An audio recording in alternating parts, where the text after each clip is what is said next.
ఎలుక తోలు తెచ్చి ఏడాది ఉతికిన నలుపు నలుపే గాని తెలుపు కాదు.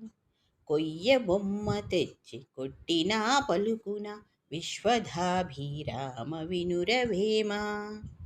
దీని భావం ఏంటంటే, ఎంత ఉతికినా ఎలక తోలు రంగు ఎలా అయితే మారదో, చెక్క బొమ్మ ఎంత కొట్టినా ఎలాగైతే ఉలుకు పలుకు ఉండదో, చెడ్డవారి మనసు మనం ఎంత హితబోధ చేసినా మారదు. బయట మనం ఎన్ని ఆచారాలు పాటింపజేసినా మనసు మారనంత వరకు ఎటువంటి ప్రయోజనం ఉండదు అని అర్థం. మనసులో కుళ్ళు, కుతంత్రాలు, చెడు ఆలోచనలు ఉండి మూర్ఖంగా ప్రవర్తించే వ్యక్తిని ఎన్ని మంచి మాటలు చెప్పినా అతని బుద్ధి మారదు.